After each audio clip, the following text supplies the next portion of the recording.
Let me guess, you loved Baldur's Gate. It was all you wanted to play for weeks, and while a second playthrough lets you try new classes, new romances, new paths, ultimately, you can only play it for the first time once. The story is going to remain basically the same, and it'll be many years before we get Baldur's Gate 4. But what if I told you that you could play Baldur's Gate forever with infinite new content? I'm talking, of course, about Dungeons & Dragons, the tabletop role-playing game that Baldur's Gate is based on. I've been playing D&D for 5 years now, and I'm gonna be honest, I think Baldur's Gate 3 might be the most effective new player pipeline I've ever seen. I truly believe that people who fell in love with Baldur's Gate 3 are exactly the kinds of people who will fall in love with Dungeons & Dragons. But even though the two games have so much in common, there are some really key differences. And if you're coming to D&D from Baldur's Gate and don't know about those differences, you could end up having a pretty bad experience. So today, I want to explore why Baldur's Gate 3 lovers should try D&D and what you should know before you do. So how about it? Are you interested in trying D&D? Good question. Why should you be interested in D&D? Not everybody who enjoys a video game based on D&D is going to enjoy the actual thing. So the real question is, what did you love about Baldur's Gate? If your answer includes any of the things I'm about to list, then I think tabletop games might be your jam. You like customizing your character. I get it, I spent an hour on the character creator too, and your race and class, not to mention all the decisions you make as you level up, all affect the way that the game plays. Well, good news, D&D is even more customizable in every way. The only limitation for how your character looks is your own imagination.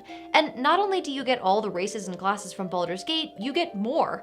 Plus, if you're the type to play with mods to expand your options even further, then you will be very excited to hear that there is a huge, thriving industry of third-party publishers creating additional content to be used for D&D. You like the setting and lore. Baldur's Gate 3 is set in the Forgotten Realms, which is arguably the most popular D&D setting. There are hundreds of adventures and campaigns set in the Forgotten Realms, so if you got attached to this world, you will not have to look very hard for a D&D game that lets you return to it. You like making decisions that affect the story. RPG video games bend over backwards to make you feel like your decisions affect what happens around you, but in the end, every single branching path needs countless hours of labor from designers, developers, animators, writers, and programmers, and actors, so it's no wonder that the main arcs are usually pretty locked in.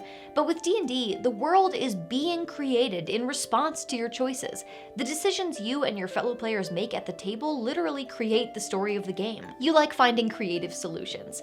Did you stealthily stack a dozen bottles of Alchemist's Fire around an enemy and then ignite them for an instant kill? Did you drink a potion of invisibility and waltz past every enemy in the dungeon to score an easy surprise critical on the boss?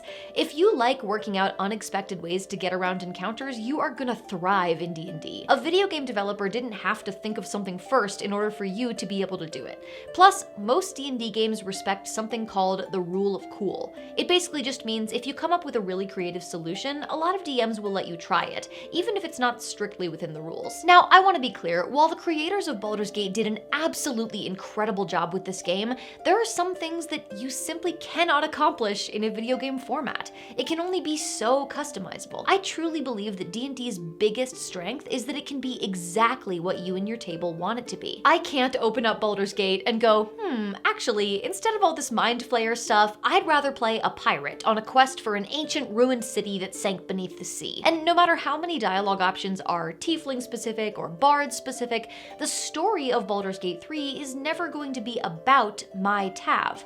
What was her life like before the tadpole? How was she captured? Does she have family or friends waiting for her somewhere? These are questions that simply can't come up in Baldur's Gate 3. But in a D&D game, your specific character, your specific backstory can matter. It can be an important part of the plot, like Shadowheart's history with Shar or Karlach's history with Zariel. If there's one thing that D&D offers on a level that Baldur's Gate 3 can't, it's freedom. The only restrictions on a D&D game are what you and your DM and your fellow players feel like playing. Sounds pretty good, right? But despite all the similarities, if you go into D&D expecting it to be Baldur's Gate, you're gonna be disappointed. Great! I'm always excited to welcome a new person into tabletop gaming, but before you join a D&D group or create a character, there are a few things you should know first. Remember how I said that Baldur's Gate 3 was the most effective new D&D player pipeline I'd ever seen? Well, that isn't strictly true. There's another thing that brought in a lot of new players in recent years. It's actually what got me into D&D. It's a show called Critical Role. It's basically a weekly stream where you watch a bunch of professional voice actors play D&D. Unfortunately, the fans of this show developed a bit of a bad reputation. Dungeon masters started referring to something called the Mercer effect, named after Matt Mercer, the show's dungeon master. Some DMs claimed that Critical Role had set an unrealistic expectation for home D&D games. They resented feeling like they were expected to be just like Matt Mercer. So as tons of people discover the joys of D&D thanks to Baldur's Gate, we need to be careful not to create the Baldur's Gate effect. Even though the video game has done an astoundingly good job at recreating the feeling of a D&D game, they are still very different mediums. Here are 3 things to keep in mind as you make the transition from screen to table. First, you are the main character of Baldur's Gate 3, but in D&D, you will be one of the main characters. In Baldur's Gate, your party is made up of NPCs. They have their own personalities, but ultimately, you control them. But in D&D, your party is made up of your fellow players. Each of them, just like you, wants to have the freedom to explore their character, make their own choices, and feel like the hero. It's a key D&D skill to make sure you aren't taking up too much space in the story. There will be times when a scene is playing out at the table that your character isn't even involved in, and you can't just hit X to skip. You will have your moments in the spotlight during a D&D game, but so will the other players. And this doesn't just mean sitting quietly while party members are role-playing. In Baldur's Gate, if you go around killing innocents, stealing from allies, and getting thrown in jail, you're the only one who has to deal with the fallout. But in D&D, the decisions you make at the table will affect the other players. That doesn't mean you can't make these risky choices, but you need to be aware of the consequences. Not just for you, but for the whole table. Which brings us to point 2. There's no save scumming in D&D. If combat gets off to a rough start, or you accidentally trigger a trap or fail an important roll, you can't just reload your last save and try again. And personally, I think that's part of what's so great about it. Your decisions have weight and real stakes in D&D. If your character dies and your party doesn't have access to resurrection magic, he's dead, Jim. You just have to make a new character. It just hits different when your choices matter. There have been encounters in D&D that have made me actually scared. I'm sitting in my friend's living room sweating because half the party got knocked out on the first round by the dragon's fire breath, and I'm genuinely not sure if we're gonna get out of this session alive. That can be really exciting, but you have to be prepared for it. You're not gonna win all the time in D&D. You will fail some rolls. You will lose some combat encounters. In that same vein, there might not be a correct solution to any given encounter.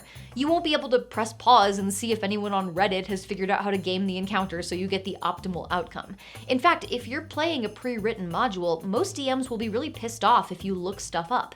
You're supposed to be in the dark, so you can make the decisions that your character would make, even if those decisions are incorrect. If you can embrace it as part of the storytelling, failure can be incredibly compelling.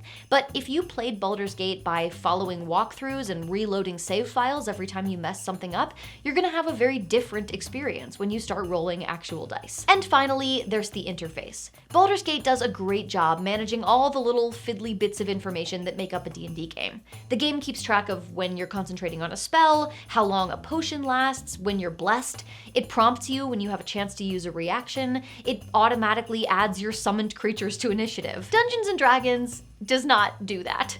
And trust me, your dungeon master has enough on their plate without reminding you to make concentration saving throws or add 1d4 to your attack roll. Instead, you have to keep track of all that stuff yourself. There are plenty of tools designed to help you, from alternate versions of character sheets to spell slot trackers to digital tools like D&D Beyond. But if you, like me, have trouble holding a lot of things in your brain at once, it can be a real challenge to keep track of all of the mechanical bits and bobs associated with your character. Now, most people are pretty forgiving with new players when it comes to remembering and tracking stuff, but in general, it is considered to be good D&D etiquette to manage your own abilities and conditions. So be prepared to find or develop systems that help you do that.